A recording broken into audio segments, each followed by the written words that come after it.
Hey, good afternoon to you. Right now it's 4:07 News Talk 105.9 WMAL, where we're making sense of the news. Coming up at 5 o'clock, we will talk to a journalist who has been thrown in jail by the Biden-Harris administration. That's Steve Baker from The Blaze, just for doing his job. We'll talk to him about what he thought as he heard Kamala Harris claim yesterday that it is Trump who's looking to imprison journalists. And you can join us at 888-630-9625, 888-630-WMAL. Speaking of President Trump, he paid a visit to the border yesterday alongside many of the families of the fallen, people who have been killed, women especially, young women especially, who've been killed by foreign nationals who are in our country illegally released by the Biden-Harris administration. And as he was speaking, there was a manhunt underway for someone who threatened to kill him during that border visit. Now, thankfully, authorities did take that man into custody later in the day, but it was kind of a perilous moment. And here to discuss more about everything that transpired yesterday on the border is a great reporter who had a chance to talk to President Trump for a moment. Allie Bradley joins us now. She's a correspondent for News Nation. Allie, good to talk to you as always. Hey, Vince. Thanks for having me back. Of course, always. Set this up for us. What was happening yesterday on the border with President Trump? Yeah, so it was pretty wild. I actually have worked with the sheriff down there in Cochise County for years now, and so he actually alerted me well before the event was even going on that, hey, we've got this guy out here. We have a local man, a Benson man out of Cochise County in his 60s who has several warrants out for his arrest. He, one of the most recent ones that Cochise County wanted him on was for register as a sex offender. So they're looking for this guy, right? Sheriff Daniels tells me that they've got guys out on the ground the night prior looking for him, but they couldn't find him. So that's why they wanted to circulate the bolo. Ergo, I got the bolo, right? So we send this out. We're talking about this. We end up down at the border wall. President Trump wanted to be where the wall where Obama's wall ended, where his wall began, and where he called kind of where the Biden-Harris administration wall is collecting dust, right? So he wanted to be kind of in that juxtaposed area. Right. So that's where we were. We were promised a 5 to 7 minute interview with the former president. That's why I was down there. And they had actually walked us through where we were going to be, what we were going to be doing, and where we were going to be conducting this interview. They said, you're going to walk back behind all these wall materials. You're going to stand right here in this open space. He's going to stand on that blue X. Get the wall behind him. Get that good-looking, ridge back there. You can see the switchbacks where he was building the wall. Do all that. Okay, we got this good scene setting. Everything's good, right? Then he's doing this news conference, and one of the reporters asks him if he's aware of this bolo that's out there. There is a man that has made a threat against his life who they do not have in custody, but he is a local man that has active warrants, right? So President Trump goes, what? That's the first I'm hearing of this. My guys didn't tell me that. I guess they didn't want me to know. So then, moments later, he ends up with me over on the other side of the wall material. Yes. In the area where we were supposed to be, Vince, but the scene of the interview changed dramatically. No longer were we in front of an open area, open wall. We now had a motorcade basically encircled around us. His Secret Service SUVs were now the backdrop of our interview. That is what we were then surrounded by as kind of a third barrier. There was the wall. There was a secondary barrier made out of some metal material with some mesh fencing. Yeah. And then now you have these SUVs as a blockade. So I start talking to him about RFK Jr. and the possibility of an endorsement because, of course, I'm a border reporter, but I'm also a reporter. So the headline going into that, of course, is what's going on with this potential endorsement. So then I ask him, I say, there's this, he said thank you and he was done. He was done with my questioning. So I said, sir, I do have another question about the situation down here on the ground. He actually interrupted my questioning and said, I'm aware of it, and it's not safe for us to be talking right now, so let's stop talking. And he said, we're in danger. My Secret Service is telling me that we're in danger here, that I'm in danger, and you're in danger, so we're going to end this conversation. And so it was kind of a really surreal moment, right? He was whisked away pretty abruptly, ending that interview. Yes. Again, we had 7 minutes with him. It was about 1 minute and 30. And he gets swept into the vehicle, and off they go. Yep. So that was a very real scene. And while we were sitting down there, Vince, we're watching the sniper teams, right? And they're fixated on the ridge over on the Mexico side where they regularly have scout camps, where they have cartel guys watching and doing their nefarious activities over on the south side. So we're looking around. All of a sudden, all of the snipers just pan over, and they're pivoted right to that area. And then the SUVs happened, and all of this stuff started kind of unfolding. And that's where I feel, I mean, you could feel it in the air. The energy was palpable, that they felt like there was a threat, right? And so they took him out of there. Moments later, we did get a report that the sheriff's deputies did get that 66-year-old man into custody. He is going through the investigative process right now. He's going to face charges for the failure to register as a sex offender. They do expect additional charges to come out of his threats where, you know, he said that he was going to shoot and kill President Trump. So they're doing that investigation right now, Vince.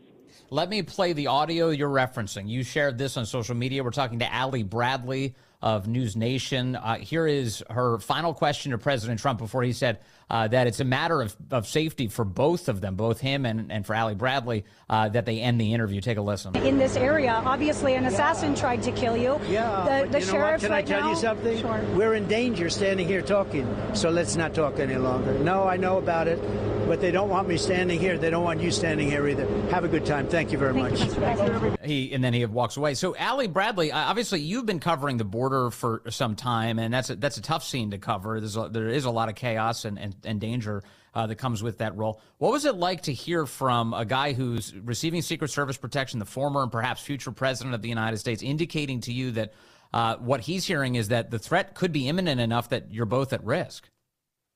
Well, you know, there's a couple things here, right? Because there's obviously this is a campaign event to a degree, right? There's obviously he's going down there to kind of point out that Biden's border is not secure, that Harris's border is not secure, and it's dangerous, right? So that played well in that space. Not saying that was planned, but that was, you know, a godsend, if you will, for him to be in that position and say, look, where I'm standing right now is not safe. Is he wrong? Absolutely not. I've stood in that space many times. That is one of the most prolific areas in the Tucson sector that deals with human and drug smuggling. Those are the areas where people are trying not to get caught. That is not a spot where we would have been standing, Vince, in any way, shape, or form and seen family units come over and self-surrender to Border Patrol. Where we were standing is an area that is utilized by the cartel to run people and drugs and evade through law enforcement. So that wasn't a safe area. So I understand, you know, obviously feeling unsafe. And then all of these things are unfolding and playing a part of that. And that's clear. It's kind of clear and present danger, if you will, with all of those elements added in together, right? So you have this situation playing out where, you know, it's dangerous down at the border. You have this threat that could be imminent, but you've got this former president who literally just got shot, and you've got Secret Service protecting him, but they didn't tell him that there was a, quote, imminent threat, as you said, and he's sitting there and didn't have the decision to go and is a sitting duck because his guys that are protecting him didn't tell him. How would you feel, right? Those were the same cast of characters kind of protecting you when you got shot, and now you're down there and they didn't let you know that there's a guy out there that wants to kill you. Yeah, so, no, he made it seem like, but he made it seem like, based on the timeline you're sharing with us today and what we saw watching from afar, was that it was a reporter who first raised it with him. Hey, there's a manhunt underway for a guy who wants to assassinate you. Trump seems to indicate at that moment, well, I didn't even know about this. Nobody told me about this. And then perhaps he had a conversation of some kind with the Secret Service who were assembled there before he spoke with you and said, hey, my guys are now telling me this is pretty unsafe for us to stay here. Is that the order of events? And that tracks. And it makes, you know, and it makes sense that would be relayed to him in that moment, because where they arrested the guy wasn't far from where that scene played out. They actually were able to use investigative technology. I think you can ascertain what that means. I'm not going to, you know, throw law enforcement under the bus, but they were able to use some investigative tactics to find the guy through his phone, and then they put up a helicopter, and then they were able to go in and get him. So all of this is playing out while a former president and a presidential candidate is on the ground miles away. I mean, yeah, I would think at that point the Secret Service is probably like, yeah, we should probably get down here, speed this up a little bit and get out of here, you know, because again, they didn't have the guy in custody. And yeah, I'm sure that President Trump gets, you know, a threat a day at minimum, let alone like multiple, you know. And so how many of these threats are they taking to a serious level? Well, if the sheriff, and from what I understand, Vince, is the sheriff told Secret Service the day before, the morning before, Sheriff Mark Daniels confirmed with me that they knew about the threat on Wednesday morning. They did not circulate it to media until Thursday morning when they couldn't find the guy. So Secret Service was well aware, according to the sheriff, for 48 hours. Now, I'm going to ask you a question that you can't answer, but I just wonder how surprised you are by it. So they didn't convey it to Trump? They didn't tell President Trump that there was an active threat and there was a concern in that community. Because when I heard it yesterday, it was a little difficult to hear the question and the immediate answer. But having been there, was it crystal clear to you that President Trump seemed to be completely unaware that there was a man who made a threat on his life who was at large in the vicinity of where he was doing that event? That's what it appeared to be to all of us. And, when I talked with Sheriff Mark Daniels later on that afternoon, and I said, hey, man, I hate to put you on blast here, but how did you guys not tell him? And he said, we did. We did tell the Secret Service. If they didn't tell him, that's on them, and that's their prerogative. And that was a bad move. And even the sheriff agreed that, President Trump should have the option, to be in a place where you're wide open if there's a guy on the loose that wants to kill you. Yes. And he apparently didn't even know. And so, again, moments later, the guy was in custody, and he is in custody. But still, the whole timeline, like you mentioned, is unsettling. And I would imagine, that the former president will want some kind of investigation into that as to why he wasn't alerted, why something wasn't done. Obviously, today, news coming out that some of the Secret Service agents involved in the assassination attempt, not involved in the attempt, but rather in protecting him against that threat, that they have been removed, that they're on administrative leave, right? I will tell you this, the man in the picture with him in the very viral photo that is standing with him, he is down there with him. So it appears to be people he does trust down there on the ground. The man, again, that's standing under the flag when Trump has his fist in the air is down on the ground with him right now. And so he does look like he's got his kind of people that he is keeping close. And then I don't know what is on the outside of that circle. You know what I mean? And so I don't know if he trusts that layer outside of the close circle. And obviously he doesn't have full control of who those people are. I mean, it makes you think completely that, like, all of the testimony we've seen before Congress, we're changing our procedures, we're tightening up, we're going to fix things.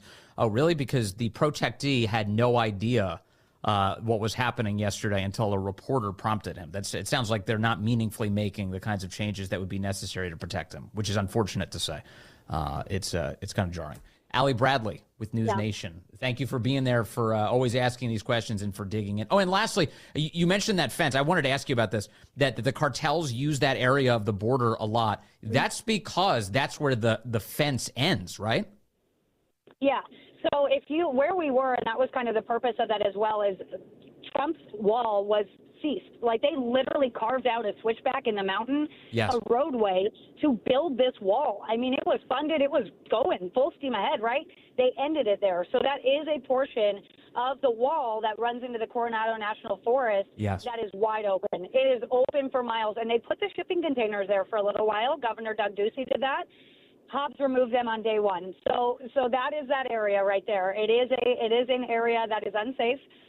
Again, that is why those shipping containers were also put there. So that is that same kind of vicinity of where that's all happening. And enabling the cartels is a choice. It is a choice, and we're seeing what's happening. Thank you very much. Allie Bradley with News Nation. Always good to talk to you. Okay, let's go to the phones. I've got Hoke calling in from Round Hill now on line 2. Hoke, good afternoon, sir. You're on the Vince Coglianese Show. Hey, good afternoon, Vince. So I actually I have a question for you, but after I get your thoughts, I do have my thoughts if you have the time to wait. Sure. What cabinet secretary position do you see as a potential for RFK Jr. under the Trump presidency? It's a great question. I'm not exactly sure if he has a specific position he'd be interested in, and I'll be interested to see if the two of them appear today. Maybe that conversation will come up. But I think if it involves health or food in particular, it could be a big deal for the rest of us. You know, the FDA as an organization has been a deeply corrupt institution that is not in any meaningful sense serving us well when it comes to food and drugs. It is a captured, corrupt agency. And unfortunately, this has been for decades. We've had these agencies that are responsible for overseeing health and these types of things that have had been very corrupted. I mean, think about the food pyramid from the 90s, the food pyramid that prioritized that all we eat is grains. And Americans have only gotten fatter and fatter and fatter and fatter during the intervening time. And, of course, the opioid epidemic got a big assist from corrupt government officials who were signing off on labeling saying that the opioids, the prescription opioids, were not addictive. Well, that was the opposite of the truth. They're very addictive. It kicked off one of the worst health crises that we've seen in our lifetimes. So if he can get involved in something like that, I think it would go a long way towards improving the country, specifically the government's involvement in that. So my opinion, Trump's most important appointments are going to be Attorney General and FBI Director and DHS Secretary. I wouldn't mind seeing RFK Jr. filling the Secretary of State role and either as Ambassador to the UN or Secretary of Defense, Tulsi Gabbard. Talk about opening up some Democrat eyes. Yeah, that would be a deeply disturbing move to establishment Washington, no question, any of those positions. In fact, I even heard Don Jr., I think it was Don Jr. earlier this week in a conversation. Somebody suggested CIA director. These, I got to be honest, as I think I'd be kind of thrilled to see all of this. It'd be thrilling to watch establishment Washington get so upset by all of that. But boy, the interests that are dedicated to preventing a guy like RFK from getting into a seat of power like that, Hoke, they can be dangerous, can't they? They can be. That's for sure. Very, yeah. Dude, you don't want to be, if you're that much of a disruptor, they're going to do everything they can to stop you. All right, coming up, I've got to go over Kamala Harris's ridiculous speech last night and the media's glowing praise of her empty words. And then Steve Baker's going to join us coming up at the top of the hour, a man who was jailed by the Biden-Harris administration. A lot more ahead. Good afternoon to you now. It's 4:35, News Talk 105.9 WMAL, where we're making sense of the news. Coming up, Steve Baker will be with us from The Blaze and get his reaction to Kamala Harris saying that President Trump would jail journalists should he get a chance back in the White House, which is a weird thing to say since it was the Biden-Harris administration who was doing that very thing, including to Steve Baker. We'll ask him about it. You can join us at 888-630-9625, 888-630-WMAL. There's a lot going on in the world. I want to take Ben in Arlington now. He's on line 2 with, I think, an important question. Ben, good afternoon, sir. You're on the Vince Gallahney Show. Hey, Vince. Thanks so much for taking my call. You're welcome, sir. Go ahead. Hey, so I wanted to hear your take on the stock market.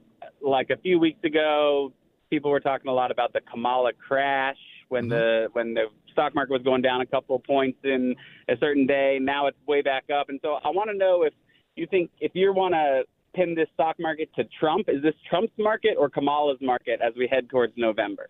This market today, the reason you saw it, so the Dow just closed 450 points higher today. This market today is a reaction to, as I understand it, the jobs report from earlier this week. So when the jobs data came out, that we actually were 1 million jobs shy, about 818,000 jobs shy of what the Biden administration had previously told us we had, that is a very good signal for the stock market. And the reason it's a good signal to them is because it means the Federal Reserve is ready to start rate cuts. Jerome Powell, the chairman of the Federal Reserve, indicated today that rate cuts are coming. And this has always been the thing the Fed's been looking for, Ben. They want jobs to suffer. The more jobs suffer, that means the less disposable income Americans will have to spend.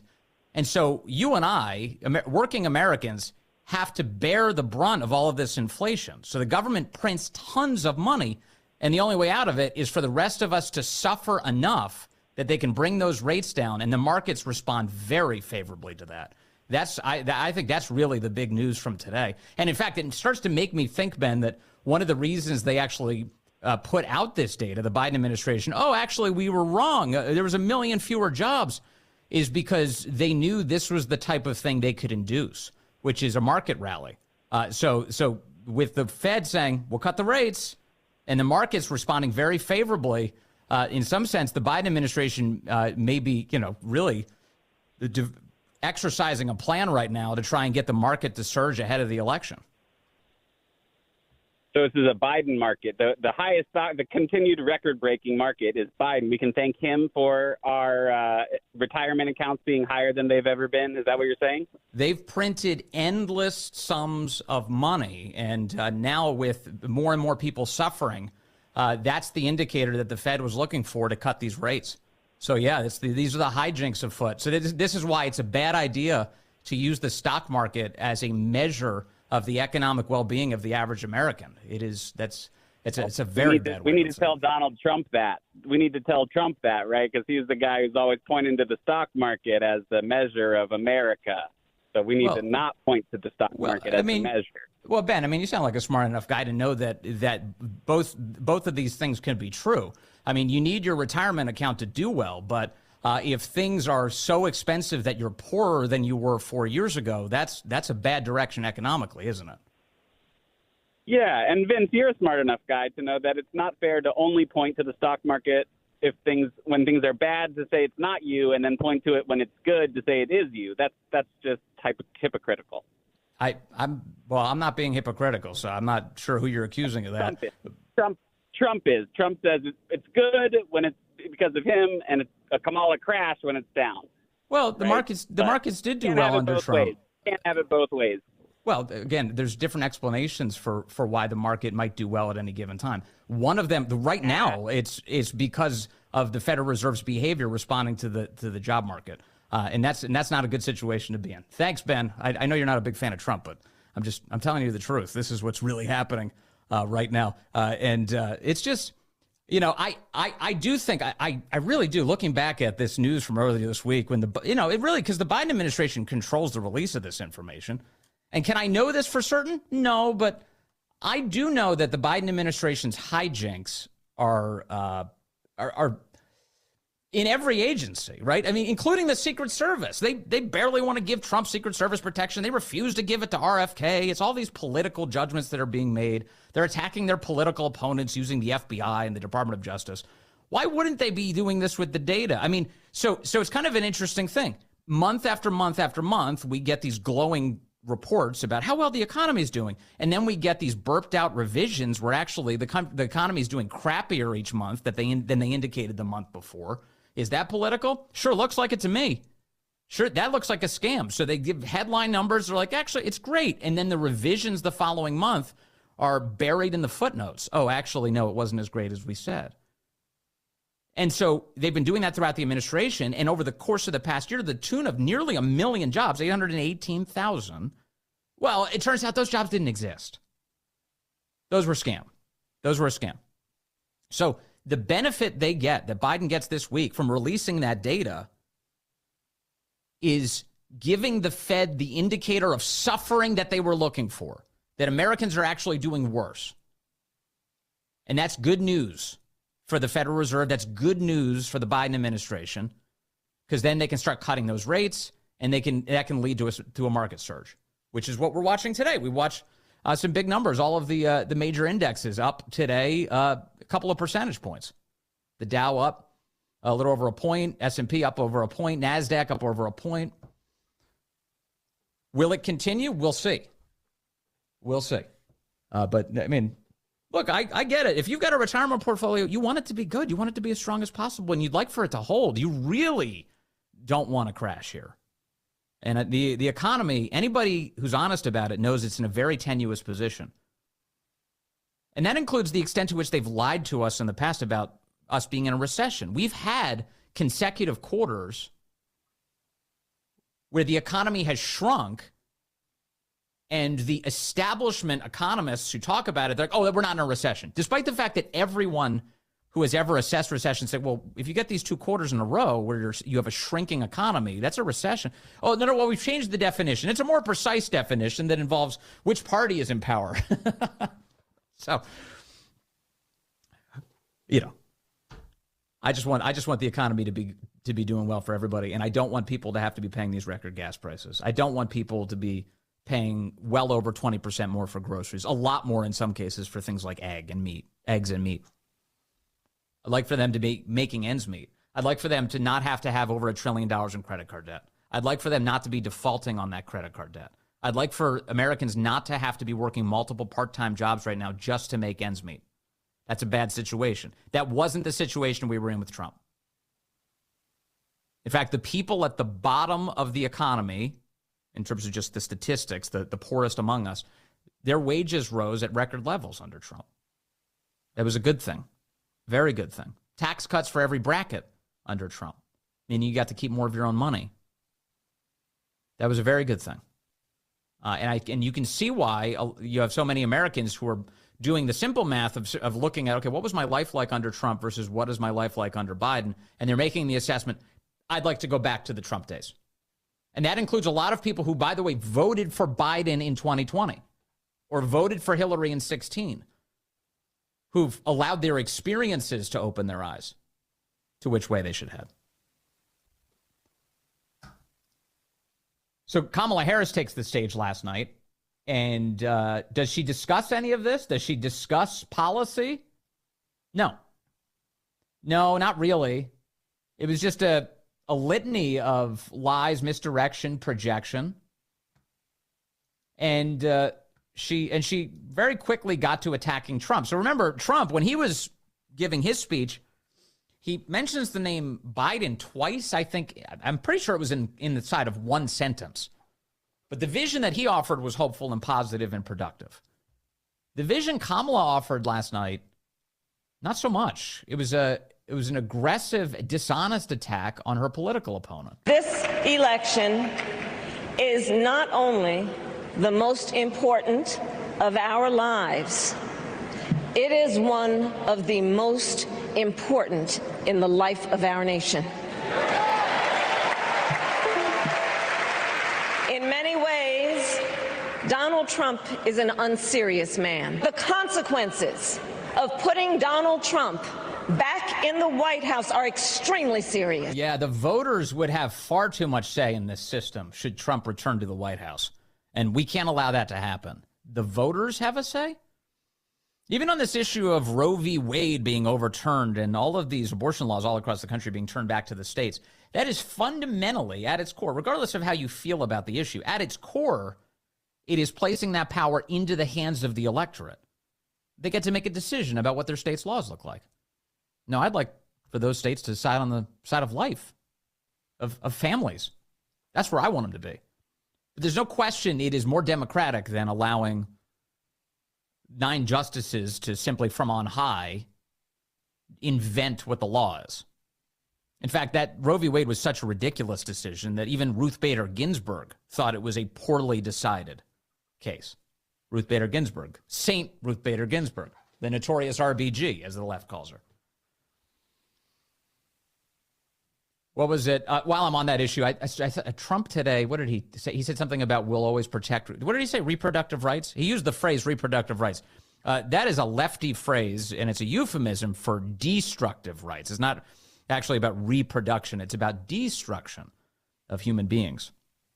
So when I see that, do I love that Donald Trump tweeted that? No, I do not. I think that's bad use of left-wing language. What he's trying to do, quite obviously, is he's trying to push back against these left-wing claims. Oh, Trump's going to sign a national abortion ban and blah, blah, blah. They just literally make things up. Trump has not indicated anything to that effect at all. They just make it up. They're making this up. But no, reproductive rights is an Orwellian phrase designed to advance death. And no Republican should use it. Meanwhile, what else did Kamala say? She talked about the border. What a scam. The woman who is responsible for kicking it open says that she'd be tougher on the issue and that Donald Trump stopped a, quote, bipartisan border deal that would have secured it. Donald Trump believes a border deal would hurt his campaign. So he ordered his allies in Congress to kill the deal. That's a lie, predicated on nothing. This is like when the This is like when the Democrats were claiming that Donald Trump was going to steal the 2020 election with the Postal Service. Do you remember that conspiracy theory? He's gonna steal it. He's gonna use the Postal Service and steal it. Poor Louis DeJoy, the Postmaster General, under attack every day. He's just an agent of Trump. He's gonna steal the election. It's like, it's a scam. It's a total scam. It's a conspiracy theory. And there she is, once again, spreading it. The actual contents of the bill were to enable foreign nationals to pour into our country and receive work permits and to take jobs from American citizens. That was the actual contents of the bill. And so, you know, she did this speech last night and it was just lie after lie after lie. I have more of them. I'll debunk them as we go through. But first, let me get a phone call in here. I've got Orlando calling in from Frederick now on line 4. Orlando, good afternoon, sir. You're on the Vince Coglianese Show.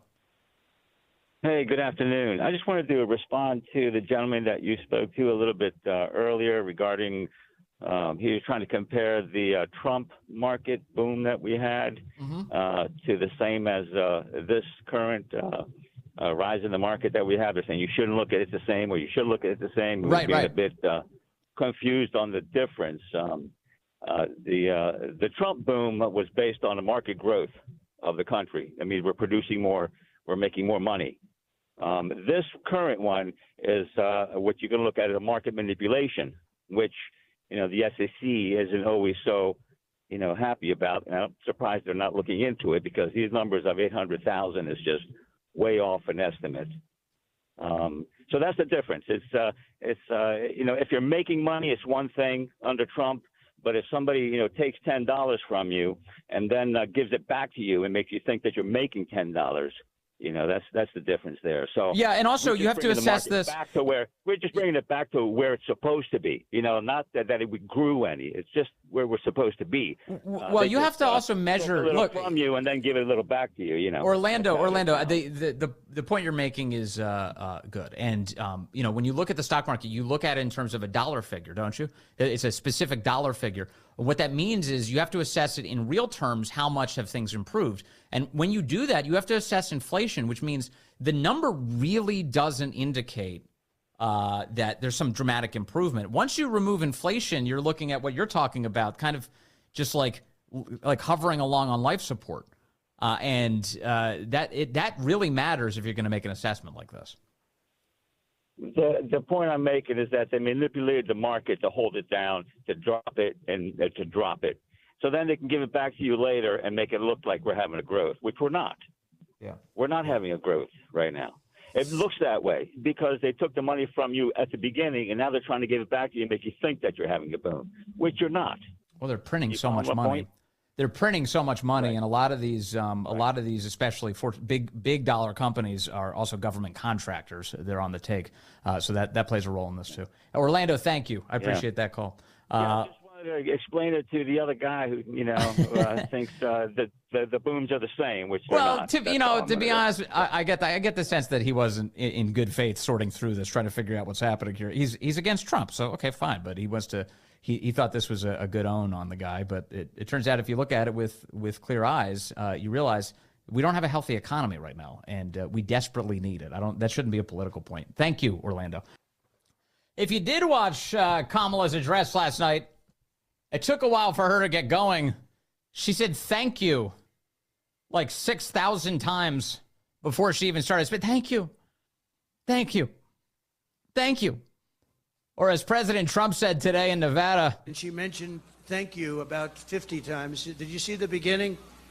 Thank you, thank you, thank you, thank you, thank you, thank you, thank you, thank you, thank you, thank you, thank you. I said, what the hell is wrong with her? But then she recovered. She did much better. But she didn't tell anything. She didn't say anything. Thank you. That was weird. But yeah, he's right. She didn't say anything. Well, other than spend the whole time attacking Trump. That's what was going on. Let's see. Jason's calling in from Kensington now, line 2. Hello, Jason. You're on the Vince Coglianese Show. Hey, g'day, Vince. How you going, mate? I'm good, sir. Yeah, that convention was pretty obnoxious. They're all sitting there with the USA signs, you know, Pelosi sucking her teeth while her husband's making millions in the stock exchange. Yeah. You know, it just drives you crazy. But the immigration matter is, you know, they could have solved this many times. I've got friends who have been waiting for their green cards for best part of 10 years now with all the legal fees and all that.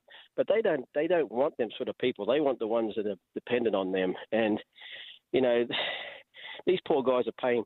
I got people that are working for companies that are getting shut down by the IRS. They have tax file numbers, and yet they can't hire them anymore. They're putting them off because they don't have a social security number, but they're actually charging them taxes.